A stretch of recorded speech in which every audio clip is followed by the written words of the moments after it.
In the vastness of space, the Mechri Empire cast a long shadow. For 30,000 years, they had ruled without challenge. Their ships patrolled trade routes, their soldiers occupied conquered worlds, and their spies watched everything. At the heart of this empire were the Turok, beings who had mastered science beyond comprehension of most species. Li Jun stood on the bridge of the Pathfinder, Earth's newest exploration vessel. His dark eyes studied the stars beyond the viewscreen. Humanity had only recently learned to travel faster than light, their first colony barely established on Mars. "Captain, we're picking up something unusual," Park Hannah said, looking up from her console. "It appears to be a ship, but the design matches nothing in our database." Lee walked to her station. "Distance? Just beyond Jupiter's orbit." "It's damaged, sir.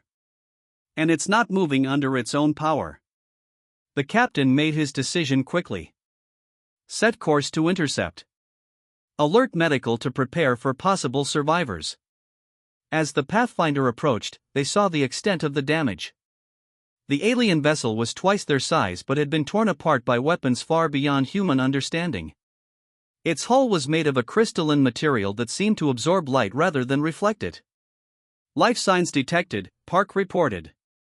"Faint, but present."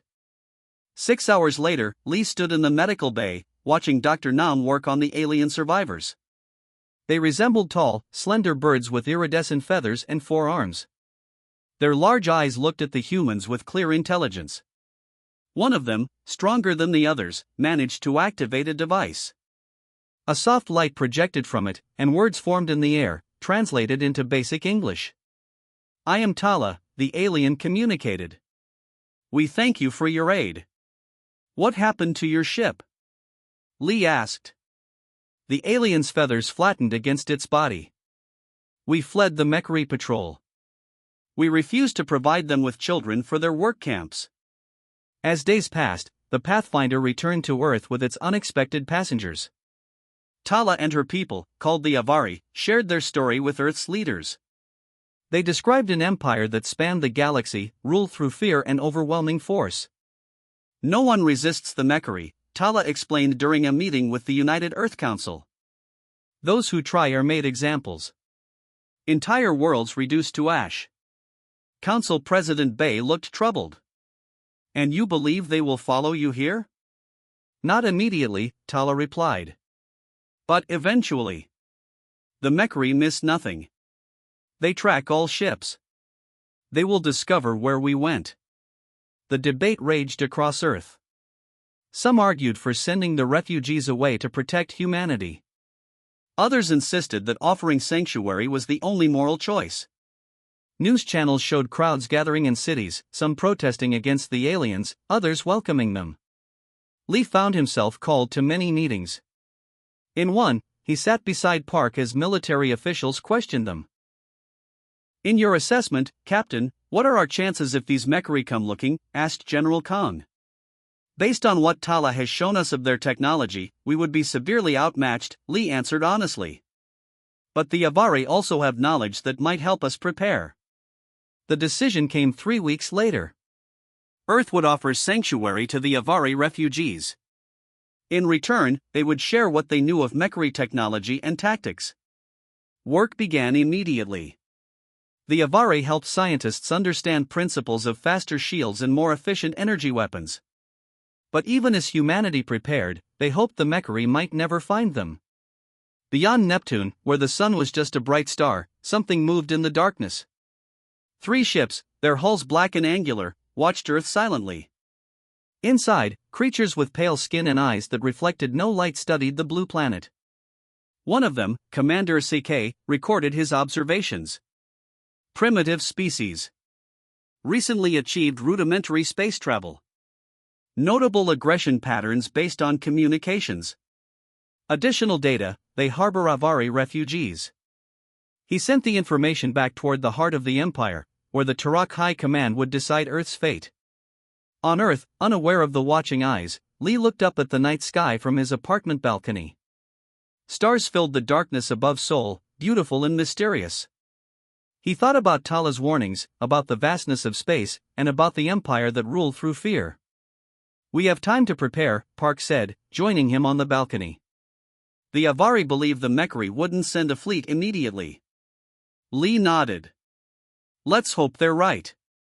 But as they spoke, the Mechri scouts powered their engines and slipped into faster-than-light travel, carrying their report home to an empire that had never known defeat and never shown mercy.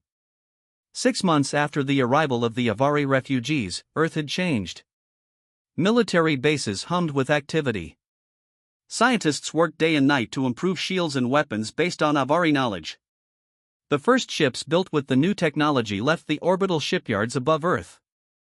General Kong Day stood before the massive holographic display in Earth Defense Command. The room was filled with military officials and government leaders. Beside him, diplomat Song Mi waited nervously.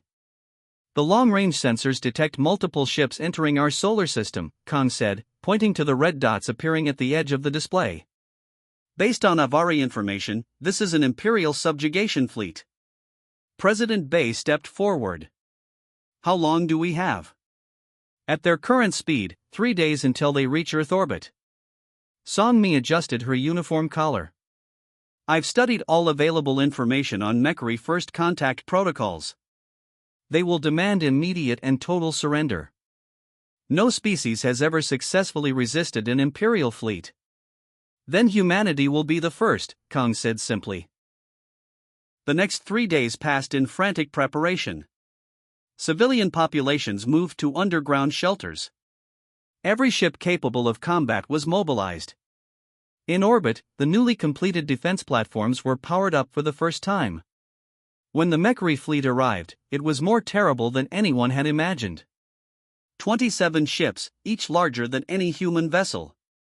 Their hulls were black with strange purple energy flowing across their surfaces. They arranged themselves in a perfect formation above Earth. All communications on Earth suddenly stopped.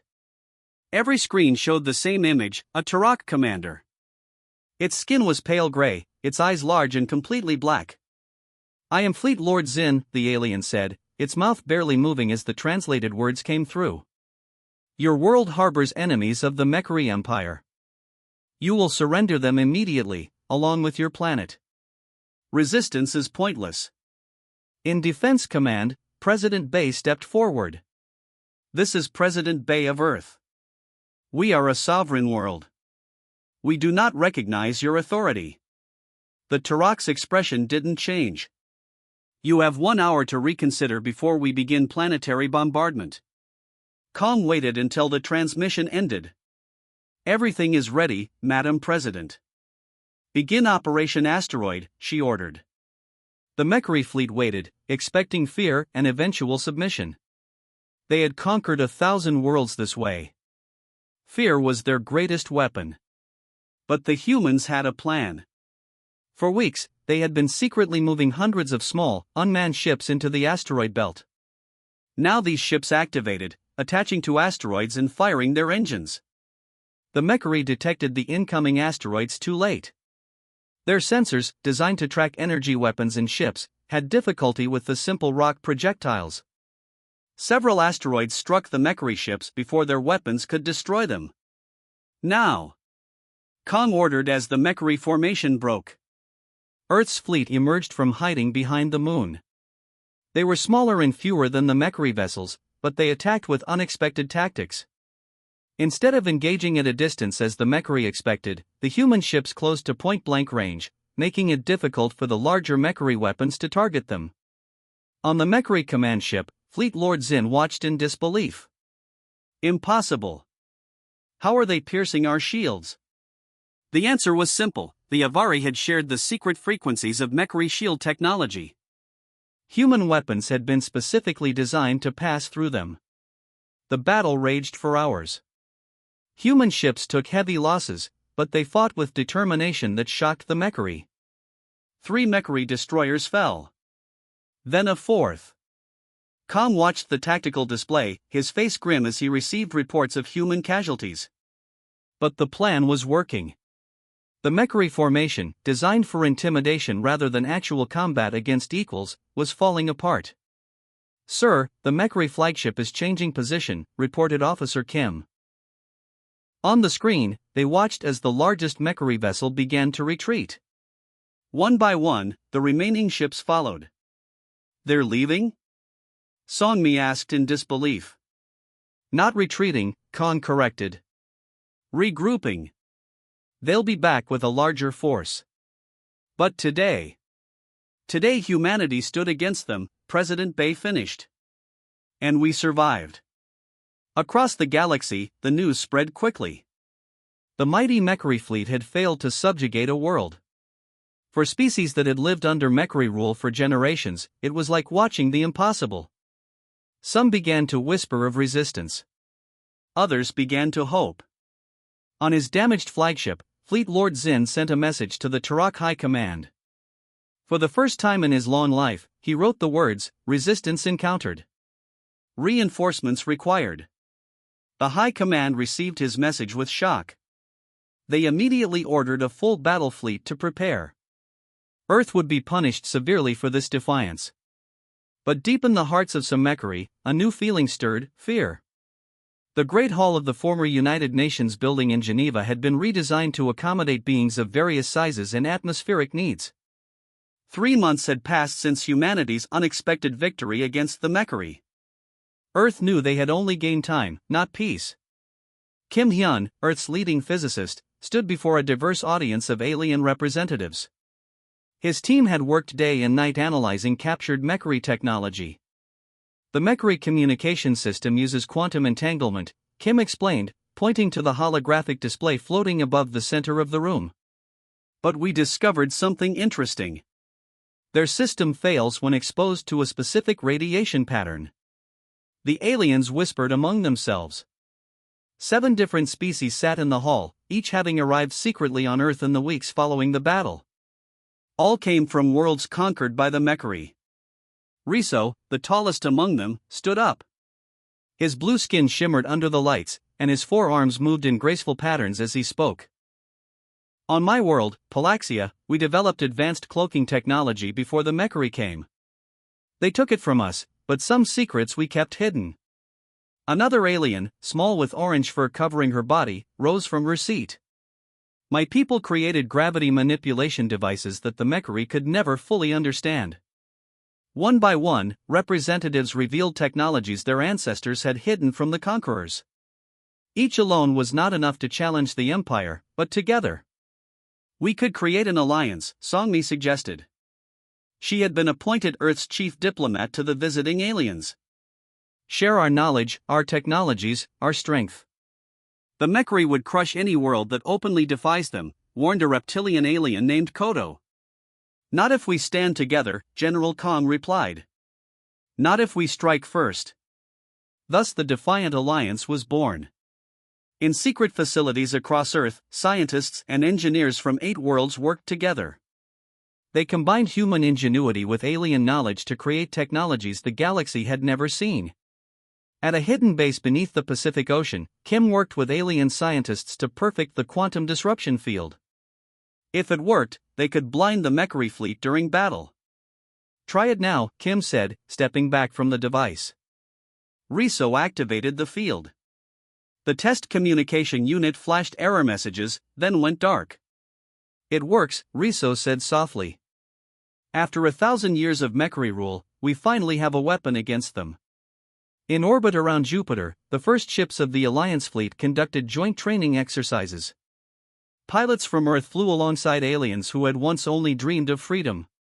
Captain Lee Jun, now commanding the advanced destroyer Liberty, watched as the mixed fleet performed complex maneuvers. "They're learning quickly," Park Hannah observed from beside him on the bridge. "They have to," Lee replied. "According to our intelligence, the Mechari are gathering a massive fleet. This time they won't underestimate us." On distant worlds across the galaxy, quiet rebellions began to form. The news that Earth had defeated a Mechari fleet inspired those who had lived in fear for generations.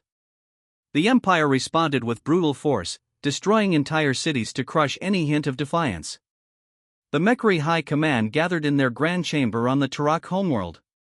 12 fleet lords sat in a circle, with the Grand Overseer at their head. "This human resistance must be eliminated completely," the Overseer declared. Not just defeated, erased. Their planet will serve as an example to all who would defy us. Fleet Lord Mako bowed his head. The planet killer weapon is ready, Grand Overseer. We need only your command. On Earth, the Alliance leaders received the warning from their spies. The Mechari were bringing their ultimate weapon, a device capable of shattering a planet's core. President Bay called an emergency meeting of the Alliance Council. Representatives from all 8 species gathered in the underground command center. The Mechari fleet will arrive in 3 days, she announced. They bring with them a weapon that can destroy Earth. We must evacuate as many as possible, suggested Kodo. There's no time to evacuate billions, Kim responded. And where would we go? No, we must stand and fight. General Kong displayed the latest intelligence. The Mechari expect us to defend Earth directly. Instead, I propose we take the fight to them. The plan was daring, perhaps suicidal. While a small force defended Earth, the main Alliance fleet would attack key Mechari supply bases. It might force them to divide their forces. As the meeting concluded, Songmi found herself standing beside Riso, looking at a viewport showing the night sky.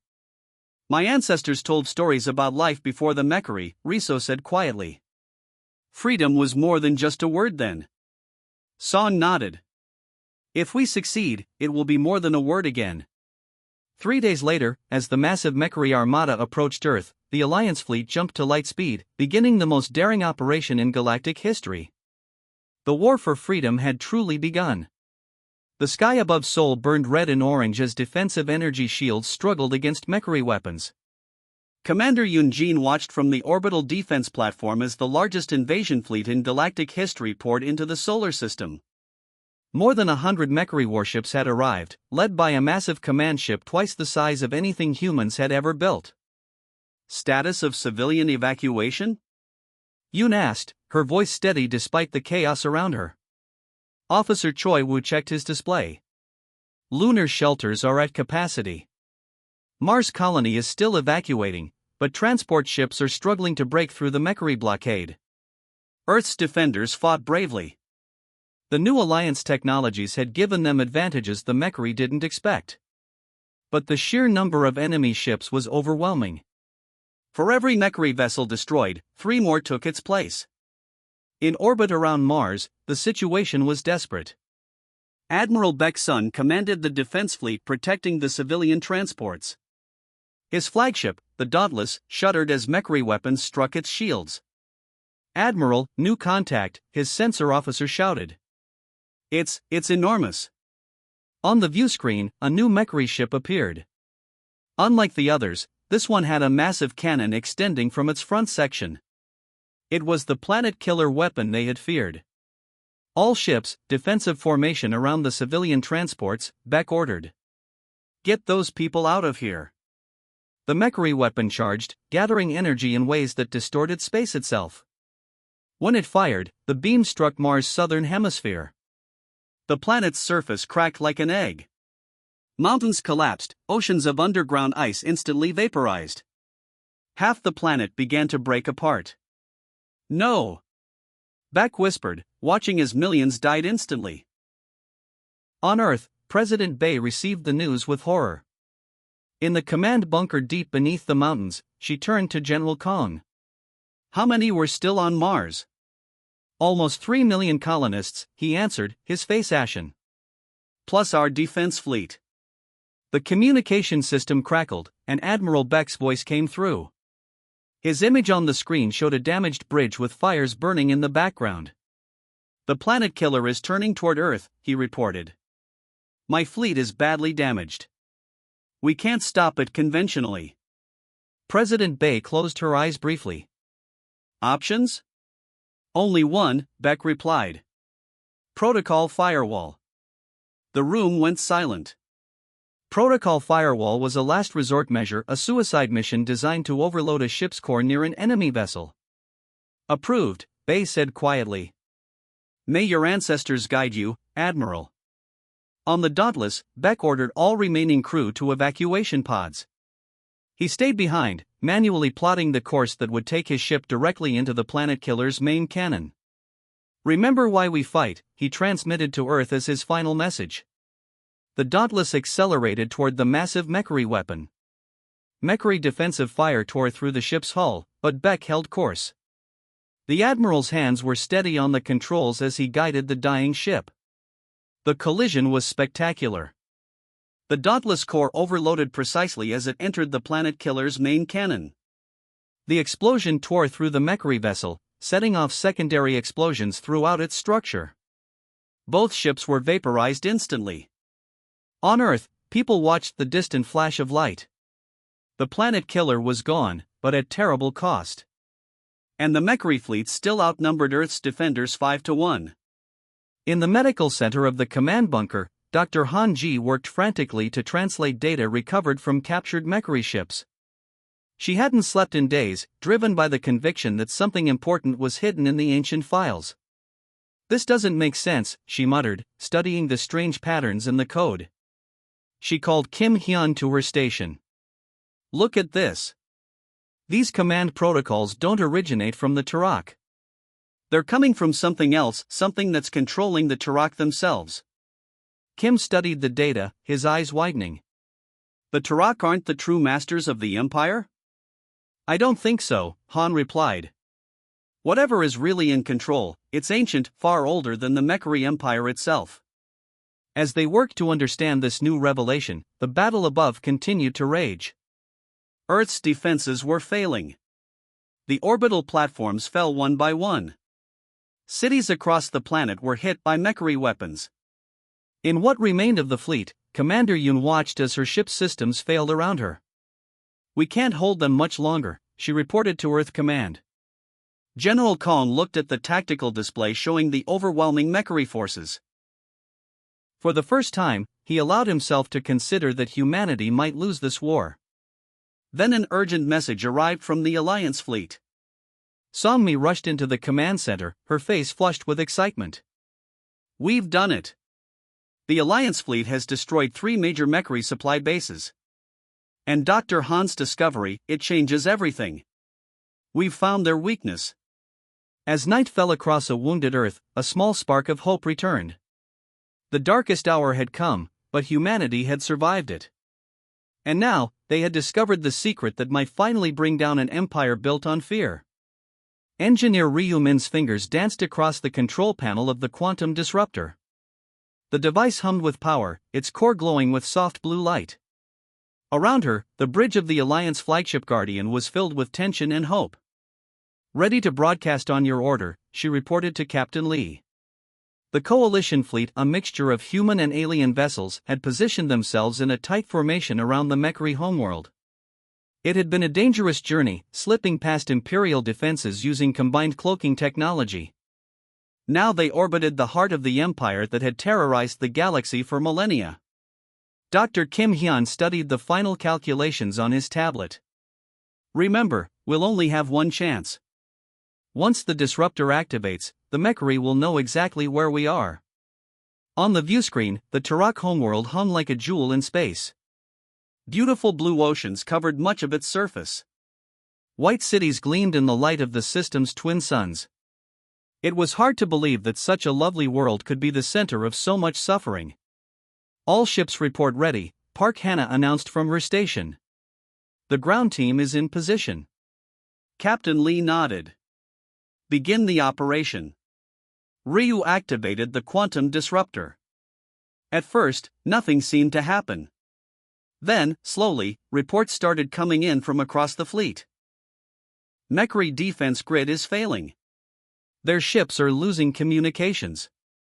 Ground-based weapons are powering down. The disruptor worked by targeting the specific quantum frequency that the Mechry, and whatever controlled them, used for their communications network. Without it, their highly centralized empire couldn't function." On the surface of the Turok homeworld, Ansu led the Special Forces team toward the central control complex. They moved quietly through streets filled with confused Turok citizens. The aliens looked lost, disoriented without the constant signals that normally directed their every action. "This confirms Dr. Han's theory," Han whispered to his team. "They're being controlled. They're victims too. The team reached the massive pyramid structure at the center of the capital city. According to the information they had gathered, this building housed the central AI that had manipulated the Turok for countless generations. Remember, On reminded his team, we're not here for revenge. We're here to free them. Inside the pyramid, they found few guards. Most of the Turok were simply standing in place, their black eyes unfocused, their bodies trembling slightly. At the heart of the complex, undiscovered a chamber unlike anything humans had seen before. A massive crystalline structure pulsed with purple energy. Around it, ancient machines whirred and clicked. "This is it," said Tala, the Avari refugee who had joined their team as a guide. "The Control Heart. The AI that built the Mechri Empire." While his team secured the room, On connected Dr. Kim's device to the alien system. The small box contained a virus designed to shut down the AI permanently without harming the Turok connected to it. "Uploading now," he reported via his communicator. In orbit, the Alliance fleet engaged the few Mechri ships that had managed to function independently of the central control. The battle was nothing like the desperate fight at Earth. Without coordination, the once mighty Imperial vessels were easily outmaneuvered. On the Guardian's bridge, Captain Lee watched as the purple lights of the Turok cities flickered, then changed to a soft white. "The virus is working," Dr. Kim announced. "The AI is losing control." Across thousands of worlds, the same scene played out. Mechri control systems failed. Species that had been subjugated for millennia suddenly found their overseers confused and disoriented. Some sought revenge, but many, guided by Alliance broadcasts, recognized that the Turok themselves had been unwilling tools of something far older and more sinister. 3 days later, representatives from 50 species gathered in the former Imperial Palace. The massive room, once the exclusive domain of Mechri fleet lords, now held the beginning of something new, a galactic council where all voices would be heard.